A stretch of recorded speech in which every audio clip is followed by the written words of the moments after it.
Bonsoir, chers insomniaques et amateurs de mystères. Bienvenue sur Voyage dans l'inconnu, votre chaîne d'histoires audio pour adultes en quête de calme et de frissons délicats. Ce soir, plongez dans Mystère à Ravenswood Manor, une intrigue inspirée du style inimitable d'Agatha Christie.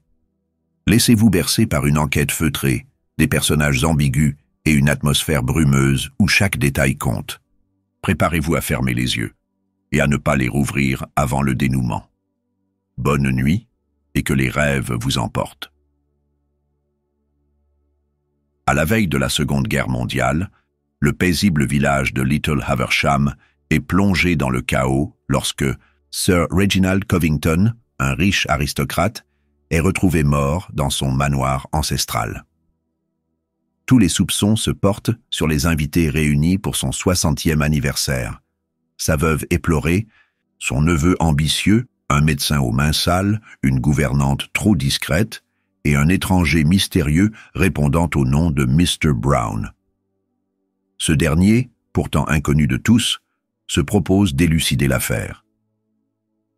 Mais entre mensonges, secrets, de famille et indices contradictoires, la vérité semble hors de portée.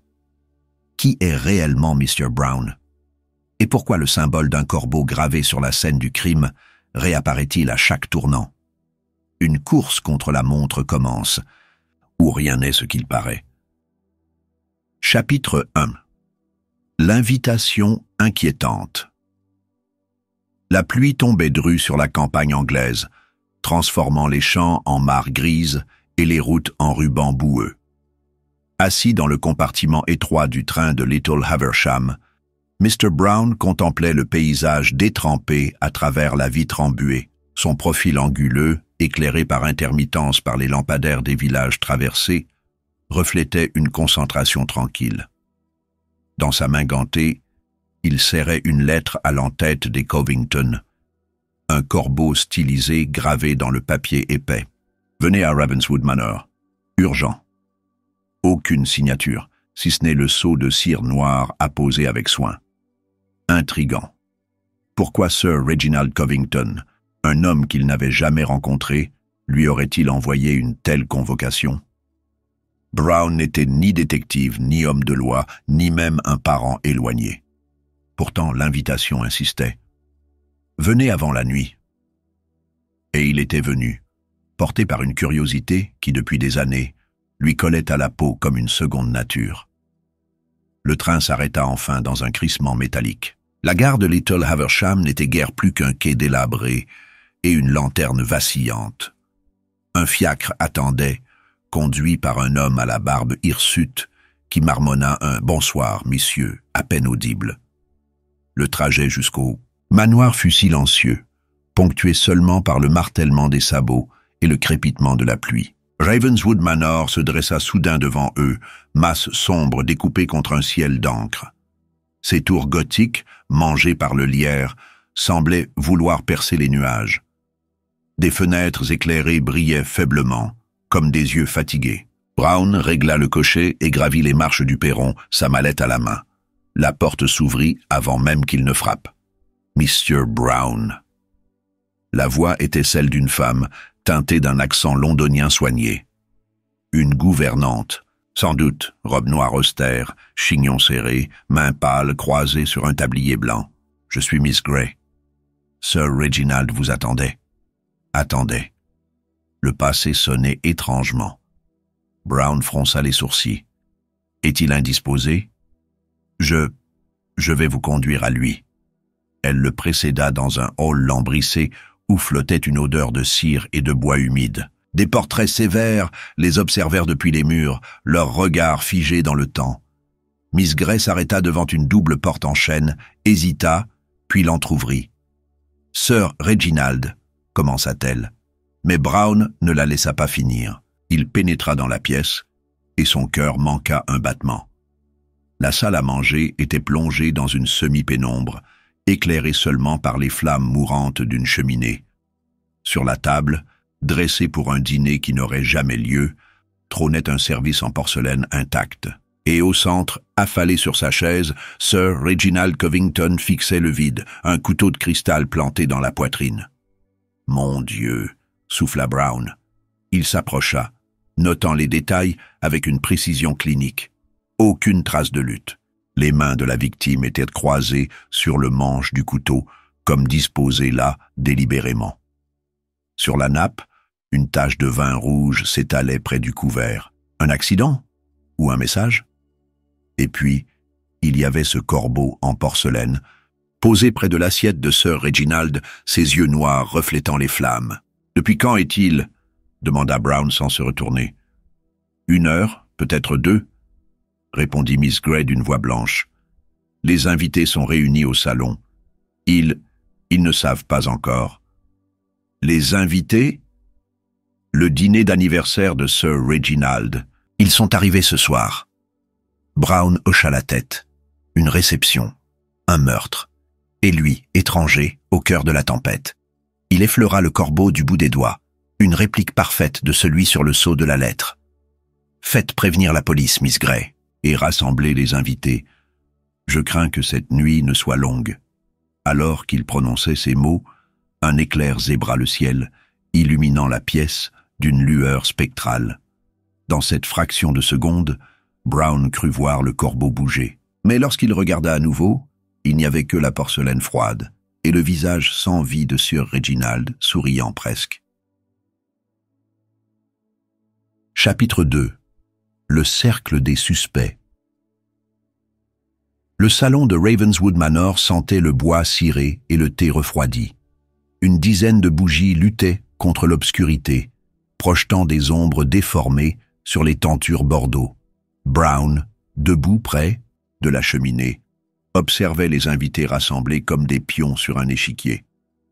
Tous portaient encore leur tenue de soirée, robes de soie froissée, smoking empesé, mais la peur avait terni leur élégance. « Je vous en prie, asseyez-vous » murmura Brown. Lady Eleanor Covington, la veuve, s'effondra sur un canapé, son visage pâle caché derrière un mouchoir brodé. Ses sanglots sonores résonnaient avec une régularité mécanique. Trop régulière, nota Brown. À côté d'elle, Charles Covington, le neveu de Sir Reginald, arpentait la pièce en tripotant sa montre à gousset. Ses doigts tachés d'encre trahissaient une nervosité fébrile. « C'est impossible », bredouilla le docteur Hartnell en ajustant ses lunettes. Sir Reginald était en parfaite santé ce matin. « Vraiment ?» La question de Brown flotta, légère comme un soupçon.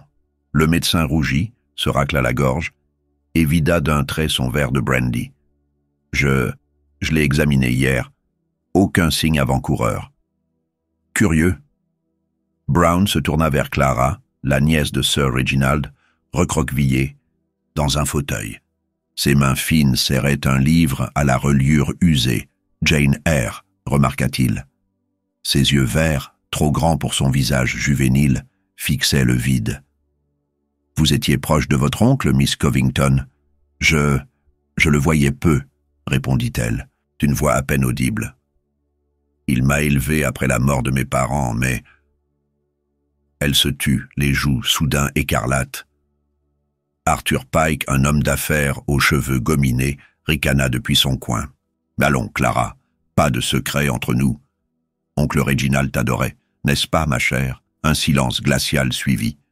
Brown sentit les non-dits crépiter comme l'air avant l'orage. « Où étiez-vous tous, entre 8 et 9 heures ?»« Ce soir ?» demanda-t-il enfin. Les réponses fusèrent, contradictoires. Lady Eleanor jurait avoir prié dans sa chambre. Charles prétendait relire des documents dans la bibliothèque. Le docteur Hartnell affirmait s'être reposé dans sa chambre d'amis. Clara, elle, murmura qu'elle était dehors, sous la pluie, sans explication. Seul Arthur sourit, narquois. J'admirais la collection d'armes de Sir Reginald. Une dague magnifique, n'est-ce pas? Brown ne releva pas. Ses yeux s'arrêtèrent sur le verre de Lady Eleanor, intact depuis son arrivée. Pourquoi feindre de boire, songea-t-il. Puis il aperçut un détail étrange. Sous le fauteuil de Clara, un morceau de papier dépassait. Une lettre, froissée, portant le même corbeau que l'invitation. Alors qu'il s'apprêtait à la ramasser, un cri déchira le silence. Le corbeau. Il est là, hurla Clara en désignant la fenêtre. Dehors, perché sur le rebord, un oiseau noir, laid, fixait de ses yeux perçants. Chapitre 3. Le journal disparu. La lettre froissée à la main, Brown fixa les mots tracés d'une écriture fébrile. Le premier mensonge est le plus dangereux. Un avertissement? Une mise en garde? Les flammes des bougies vacillèrent, projetant des ombres déformées sur les murs.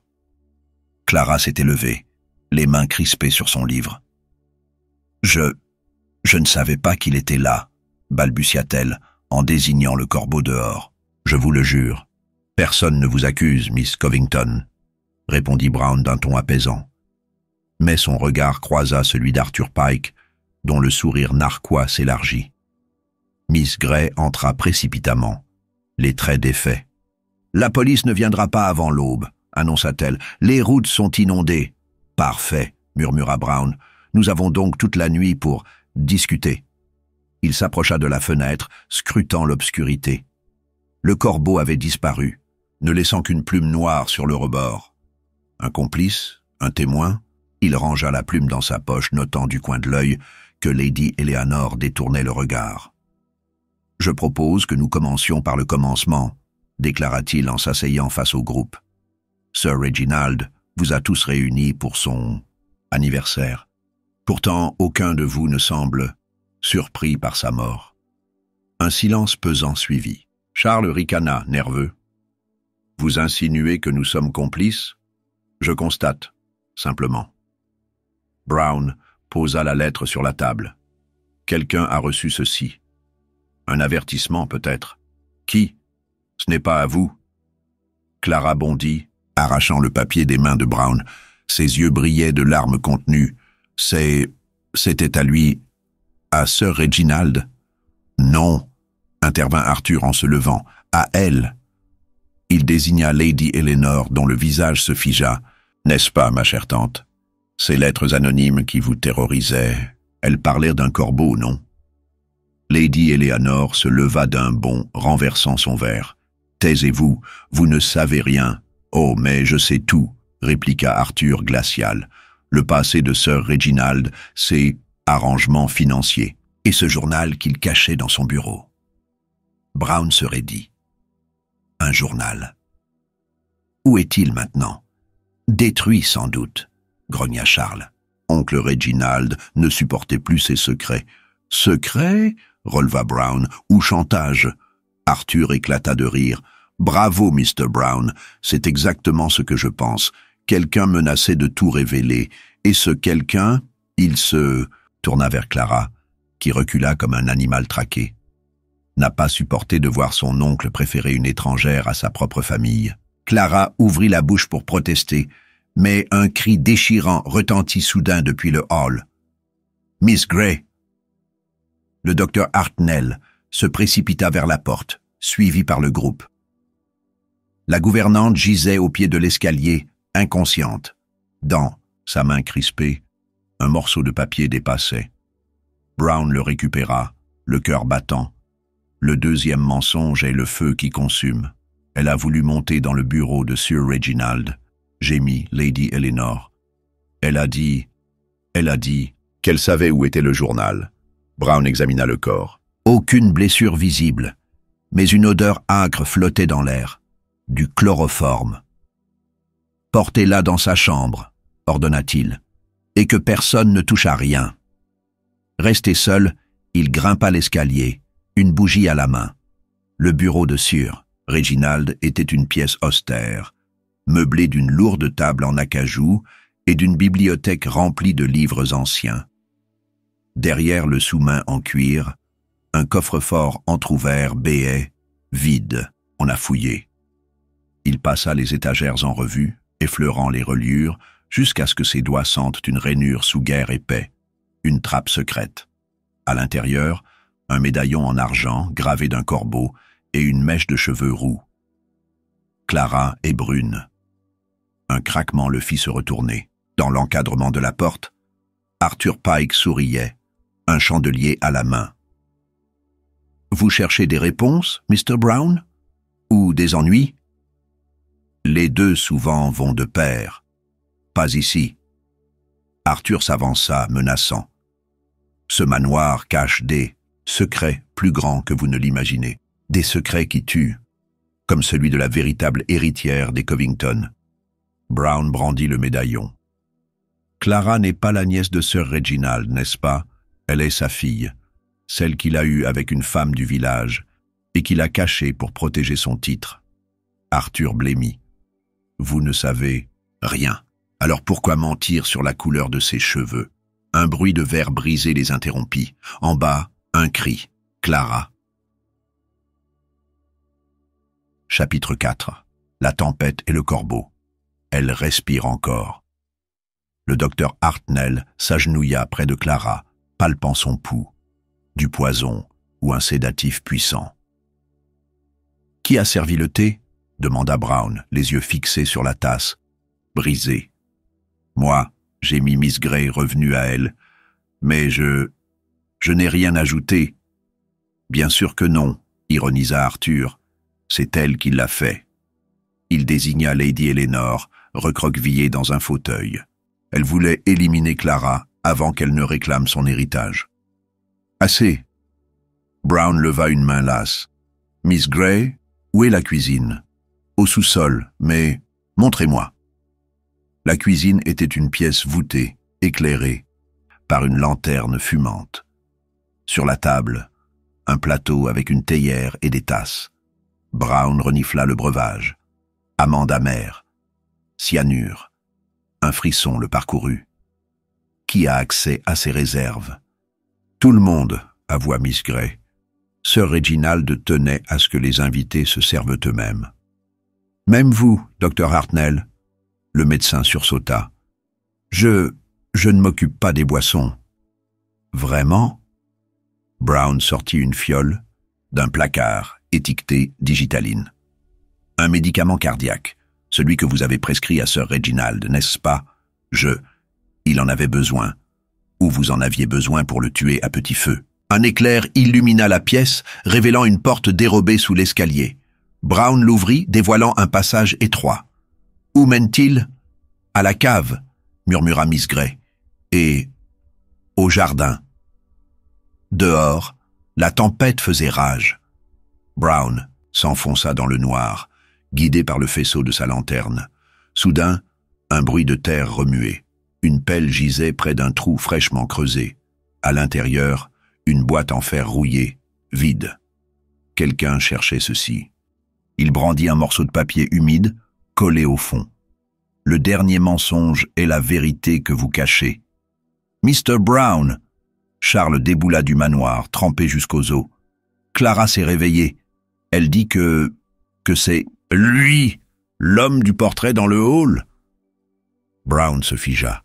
Le portrait de Sir Reginald ou celui de son frère jumeau, mort depuis des années. Chapitre 5. Le portrait et le fantôme.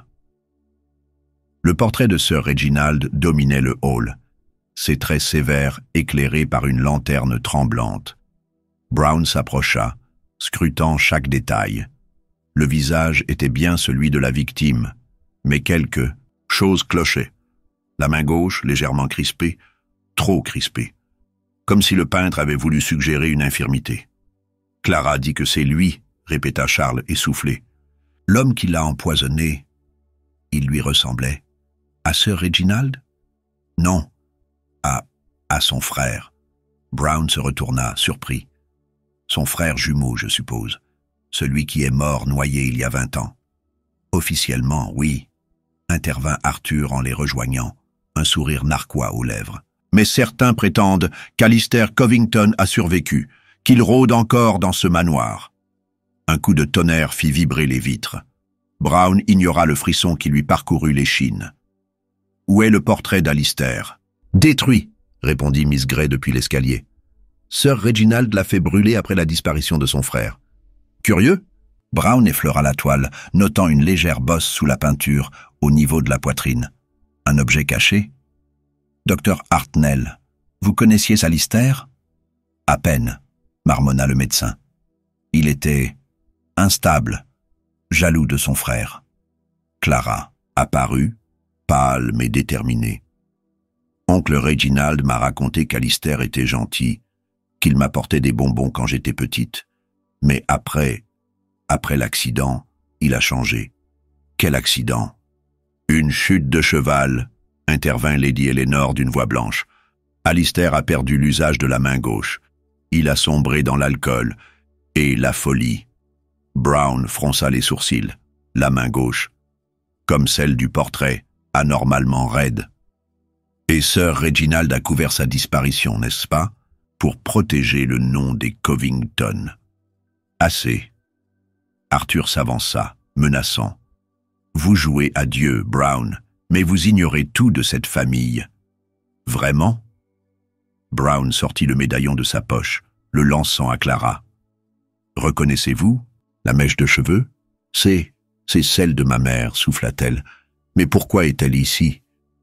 Parce que Sir Reginald l'aimait, répondit Brown doucement, et qu'il a préféré cacher votre existence plutôt que de vous renier. Un silence de plomb suivit. Soudain, un courant d'air glacé balaya le hall. Les bougies s'éteignirent, une à une, plongeant la pièce dans l'obscurité. « Restez où vous êtes », ordonna Brown. Mais un cri déchira la nuit. Le portrait, il bouge, hurla Lady Eleanor. Brown ralluma sa lanterne, le cœur battant. Le tableau avait changé. Les yeux peints fixaient maintenant l'escalier, et une main gantée de noir dépassait de la toile. Une main gauche, intacte. Impossible, murmura Miss Grey. Arthur éclata d'un rire hystérique. Vous voyez, le fantôme d'Alistair est revenu achever son œuvre. Ou quelqu'un veut nous le faire croire, répliqua Brown. Charles, vérifiez le mécanisme du cadre. Le jeune homme s'exécuta, tremblant. Un déclic retentit. La toile glissa, révélant une cavité creusée dans le mur et une liasse de lettres liées par un ruban noir. Des lettres d'Alistair, souffla Brown en les parcourant. Des aveux, des menaces et des noms. Soudain, une silhouette sombre traversa le hall en courant. Brown se lança à sa poursuite, mais l'inconnu disparut dans les profondeurs du manoir, ne laissant derrière lui qu'une plume noire. Chapitre 6. Le pacte du corbeau. Qui êtes-vous? Brown braqua sa lanterne vers la voie. L'homme en noir émergea lentement des ténèbres, ses bottes claquant sur le marbre. Grand, mince, il portait un manteau qui semblait tissé d'ombre, et sa capuche dissimulait ses traits, ne laissant voir qu'une cicatrice blanche barrant sa joue gauche, une réplique exacte de celle du portrait d'Alistair. Un messager, Mr. Brown, comme vous? Le corbeau, une légende, oui, un réseau bien réel. Sir Reginald en était le maître. L'inconnu tendit une main gantée, révélant une bague à l'effigie du corbeau, jusqu'à ce qu'il trahisse. En protégeant Clara, en protégeant un mensonge, l'homme s'avança, menaçant. Le corbeau exige la vérité, Monsieur Brown, et la vérité tue. Un éclair illumina son visage. Brown retint un cri. La cicatrice était identique à celle d'Alistair, mais les yeux, ses yeux bleu pâle, n'appartenaient pas au défunt jumeau. Un imposteur. Vous n'êtes pas Alistair Covington. Brillante déduction. L'homme sourit, découvrant des dents blanches et régulières. Mais les morts sont si pratiques. Qui soupçonnerait un fantôme? Il disparut dans un tourbillon de plumes noires, laissant derrière lui une carte à jouer. Le valet. 2 piques, marquées d'un corbeau. Le jeu, murmura Clara, les yeux écarquillés. Oncle Reginald y jouait souvent avec ses amis, des paris, des secrets. Un moyen de pression, compléta Brown. Le corbeau utilise le chantage pour contrôler les puissants. Sir Reginald a tenté de les quitter, et ils l'ont tué. Alors, nous sommes tous en danger, souffla Miss Grey. Les lettres d'Alistair, elles contenaient des noms, des complices, dont le mien, n'est-ce pas? La voix d'Arthur résonna depuis le balcon. Il tenait un revolver, son visage déformé par un rictus. « Je suis le valet de pique, Brown, et vous venez de gâcher une partie de cartes très lucrative. » Un coup de feu déchira l'air. Brown plongea derrière un canapé tandis que la balle fracassait le portrait de Sir Reginald, arrachant un cri à Lady Eleanor. « Arthur, arrêtez !» hurla Clara. « Vous n'êtes pas obligé de... »« Oh, si !» Arthur visa à nouveau, son regard fou brillant dans la pénombre. « Le corbeau paie bien, petite sœur.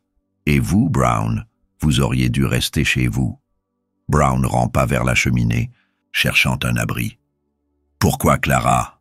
Pourquoi maintenant? » « Parce qu'elle est la clé. » Arthur ricana, rechargeant son arme. « Le testament secret de Sir Reginald. Il la désigne comme héritière. Si elle meurt, tout revient à Lady Eleanor. Et devinez qui contrôle Lady Eleanor. » Un bruit de verre brisé retentit.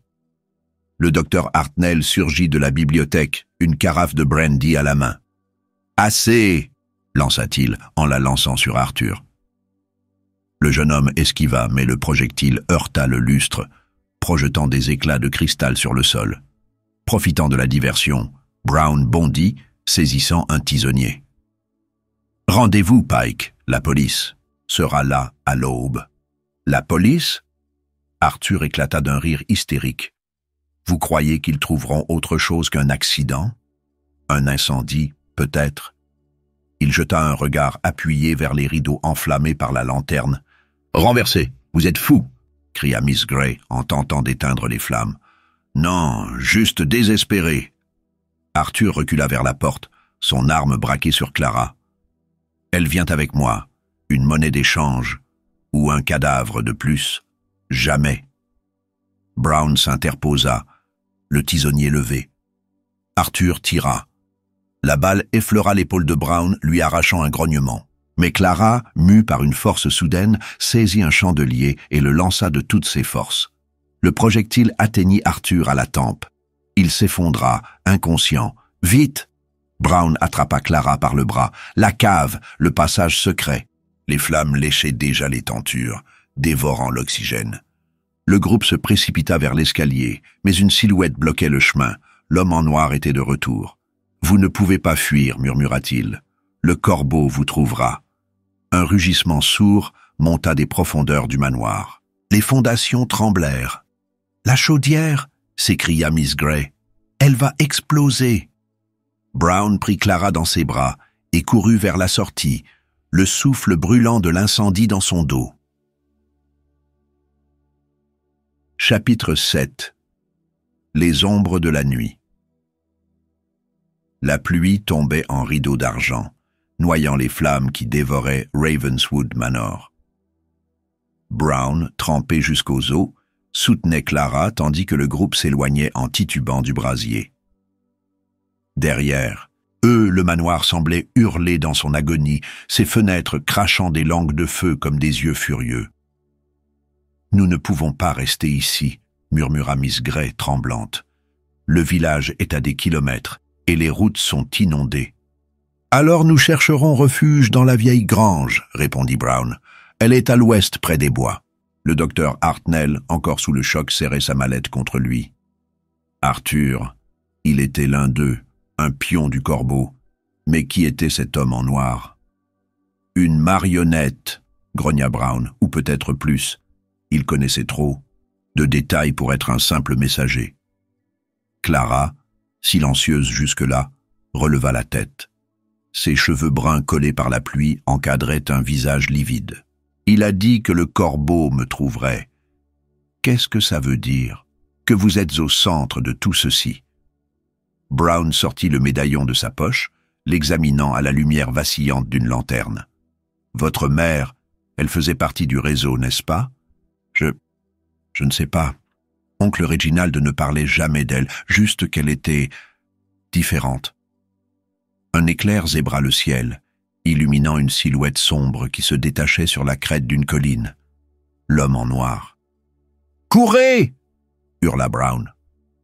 Le groupe s'élança vers la forêt, leurs pieds glissant dans la boue. Les arbres, tordus par le vent, semblaient tendre leurs branches comme des griffes. Brown jeta un regard par-dessus son épaule. L'ombre les suivait, imperturbable. Un corbeau perché sur son épaule. « Il joue avec nous », souffla Clara.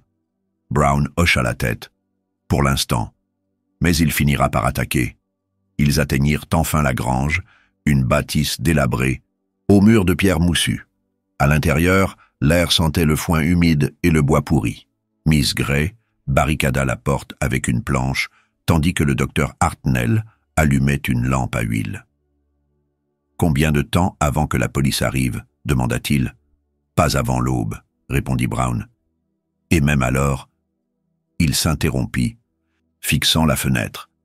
Une plume noire venait de tomber du rebord. Clara la ramassa, les doigts tremblants. « C'est celle du portrait ?»« Non » corrigea Brown. « Celle-ci est fraîche. Notre oiseau nous observe. » Un bruit sourd résonna. Depuis le toit, tous levèrent les yeux, mais il n'y avait rien. « Là-haut !» cria Miss Grey en désignant une lucarne. L'homme en noir apparut, son visage masqué par une capuche.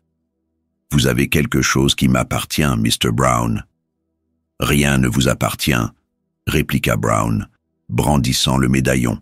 « Sauf peut-être vos mensonges. » Mensonges. L'homme descendit lentement, ses bottes claquant sur le sol. « Vous pensez connaître la vérité ? Sir Reginald n'était qu'un traître. Il voulait détruire le corbeau. Et avec lui, tous ceux qui en dépendent. Y compris vous, surtout moi. » L'homme ôta sa capuche, révélant un visage familier. « Charles ?» Clara recula, incrédule. « Mais vous étiez là tout du long. Exactement. » Charles sourit, un rictus cruel. « Oncle Reginald m'a tout appris, le chantage, les secrets et comment les utiliser. Mais il a voulu partir, me trahir. » Brown fronça les sourcils. « Pourquoi, Clara? Pourquoi maintenant? » Parce qu'elle est la clé. Le testament secret, il la désigne comme héritière. Mais si elle disparaît, tout revient à Lady Eleanor. Et Lady Eleanor. Il ricana. Est déjà sous ma coupe. « Vous êtes fou, » murmura Miss Grey. « Non, juste ambitieux. » Charles sortit une dague de sa ceinture, la lame scintillant à la lumière de la lampe. « Maintenant, donnez-moi le médaillon. » Jamais. Brown fit un pas en avant, le tisonnier à la main. Charles bondit, mais Clara, mue par une force désespérée, saisit une fourche et la planta dans son épaule. Il hurla, lâchant la dague. « Partez !» cria Brown, en poussant Clara vers la porte. Dehors, la tempête faisait rage. Le groupe courut à travers les bois, poursuivi par les cris de douleur de Charles. Chapitre 8. La cabane et le secret. La cabane, nichée au cœur des bois, semblait abandonnée depuis des décennies. Ses murs de rondins étaient couverts de mousse et une odeur de moisissure flottait dans l'air. Pourtant, la lumière, qui filtrait à travers les volets clos, était bien réelle. « Qui est là ?» demanda Brown, la voix tendue. La porte grinça, révélant une silhouette familière. Lady Eleanor. « Vous ?» Clara recula, incrédule. « Vous êtes vivante ?»« Vivante, oui, mais prisonnière. » Lady Eleanor s'avança, ses vêtements, trempés et déchirés. « Charles m'a forcé à jouer son jeu. Si je refusais, il menaçait de te tuer, Clara. »« Pourquoi maintenant ?» insista Brown. « Pourquoi révéler tout cela ? Parce que je sais où est la vérité. » Elle sortit un carnet de sa poche, relié de cuir noir. « Le journal de Sir Reginald. Il contient tout, les noms, les crimes, et la raison pour laquelle ils veulent Clara morte. Pourquoi elle ? Parce qu'elle est la seule à pouvoir détruire le corbeau. » Lady Eleanor ouvrit le carnet, révélant une page marquée d'un sceau. Un corbeau entouré de flammes. « Le symbole du fondateur, » murmura Brown. Qui est-ce? Mon mari. Lady Eleanor baissa les yeux, ses mains tremblantes. Sir Reginald n'était qu'un pion. Le véritable maître du corbeau, c'est moi. Un silence glacial suivit. Vous? Clara secoua la tête, incrédule. Mais pourquoi? Parce que je n'avais pas le choix. Lady Eleanor releva la tête, ses yeux brillants de larmes. Quand j'ai épousé Reginald, j'étais déjà lié au réseau. Ils m'ont forcé à espionner, à trahir, à tuer. Mais quand j'ai découvert que Clara était en danger, j'ai décidé de tout arrêter. En tuant Sir Reginald? Non. En essayant de le sauver. Elle serra le carnet contre sa poitrine. Mais Charles, il a tout gâché. Alors quoi? Demanda Brown. Vous allez nous livrer au corbeau? Non. Lady Eleanor tendit le carnet à Clara. Prends-le, détruis-les. Et vous? Je reste, pour expier mes crimes. Un bruit de pas résonna derrière eux. Charles, blessé mais vivant, apparut, une arme à la main. Adieu, Eleanor, murmura-t-il en tirant. Lady Eleanor s'effondra, le carnet glissant de ses mains. Chapitre 9. La chute du corbeau. Le coup de feu résonna dans la cabane, ricochant contre les murs en bois. Lady Eleanor s'effondra, son corps fragile disparaissant dans l'ombre des rondins moussus. Clara hurla, se précipitant vers elle, mais Brown la retint fermement. « Reste derrière moi », ordonna-t-il le regard fixé sur Charles. Le jeune homme souriait, un revolver fumant à la main. « Vous voyez, Monsieur Brown, le corbeau ne meurt jamais. Il renaît toujours, plus fort. »« Vraiment ?» Brown avança d'un pas, le tisonnier, levé comme une épée. « Alors pourquoi tremblez-vous? Je ne tremble pas. » Charles recula, ses yeux écarquillés scrutant la pièce. « C'est juste, cette tempête, elle joue avec nos nerfs. Ou peut-être est-ce la vérité qui vous rattrape ?» Clara ramassa le carnet tombé près du corps de Lady Eleanor. Ses mains tremblaient, mais sa voix était ferme. « Ce journal, il contient tout. Les noms, les crimes, tout ce que vous avez fait. Donnez-le-moi. » Charles bondit, mais Brown intercepta son geste, repoussant violemment le revolver. L'arme glissa sur le sol, hors de portée. Un silence tendu suivit. Dehors, la tempête semblait redoubler d'intensité, les arbres grinçant sous le vent comme des gémissements d'outre-tombe. « Vous êtes fini, Pike, » murmura Brown. « Le réseau du corbeau est brisé. »« Brisé ?» Charles éclata d'un rire hystérique. « Vous croyez que quelques noms sur du papier suffiront? Le corbeau est bien plus qu'un réseau. C'est une idée, une ombre qui plane sur chaque secret, chaque mensonge. Et vous êtes juste un homme. » Il plongea soudain vers le carnet, mais Clara le lui arracha des mains. « Non !» cria-t-elle, serrant le livre contre sa poitrine. Charles rugit de frustration, se jetant sur elle. Brown intervint, le frappant avec le tisonnier. Le jeune homme s'effondra, sonné. « Clara, prends ça et cours !» ordonna Brown en lui tendant une lampe à huile. « Trouve un endroit sûr. »« Et vous ?»« Je m'occupe de lui. » Clara hésita, puis disparut dans la nuit, le carnet serré contre elle. Brown se tourna vers Charles, qui tentait péniblement de se relever. « Pourquoi? Pourquoi tout cela?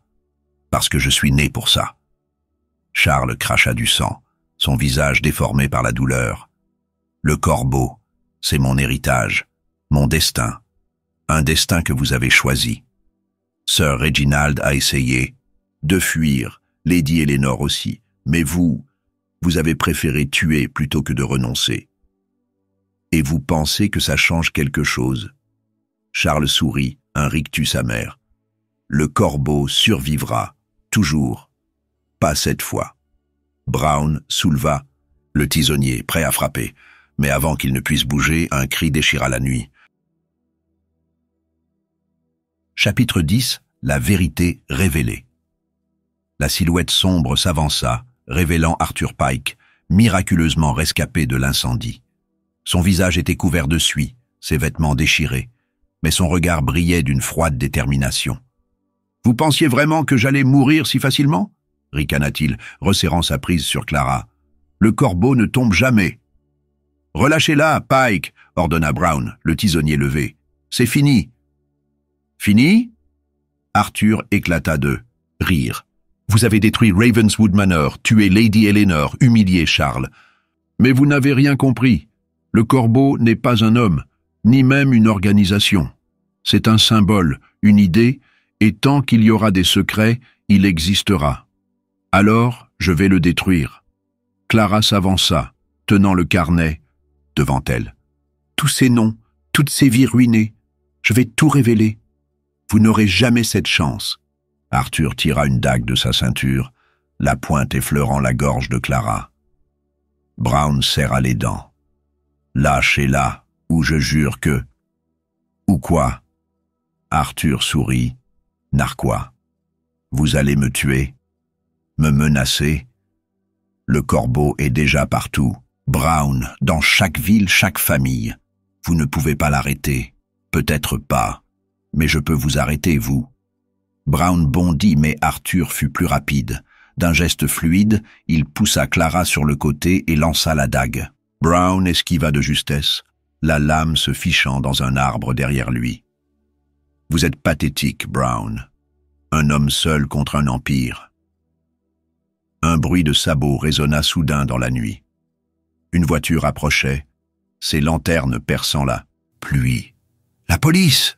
cria Clara, se relevant. Arthur blêmit. « Impossible. Vous avez sous-estimé Miss Grey, » répondit Brown, un sourire narquois aux lèvres. Des policiers surgirent, encerclant Arthur. « Arthur Pike, vous êtes en état d'arrestation pour meurtre, chantage et association de malfaiteurs. »« Non !» hurla Arthur, se débattant. Mais les agents le maîtrisèrent rapidement, lui passant des menottes. Brown s'approcha de Clara, trempée mais vivante. « Vous avez réussi. Nous avons réussi. » Elle lui tendit le carnet. « Que faisons-nous de ça? Nous le détruisons. » Brown prit le livre, le lançant dans une flaque de boue. Le corbeau survit grâce au secret. Sans eux, il n'est rien. Et Charles, il paiera pour ses crimes, comme Arthur. Les premières lueurs de l'aube percèrent les nuages, illuminant la scène d'une lumière douce. « Rentrons chez nous, » murmura Clara. « Cette histoire est terminée. » « Pas tout à fait. » Brown sourit, son regard fixé sur l'horizon. « Mais pour aujourd'hui, c'est suffisant. » Et voilà, chers insomniaques, la fin de Mystère à Ravenswood Manor. Une histoire de secrets, de mensonges et de vérités qui finissent toujours par éclater. Si cette enquête vous a tenu en haleine, n'oubliez pas de vous abonner pour découvrir d'autres mystères nocturnes. Et rappelez-vous, dans chaque ombre, il y a une lumière prête à briller. Bonne nuit et que vos rêves soient paisibles.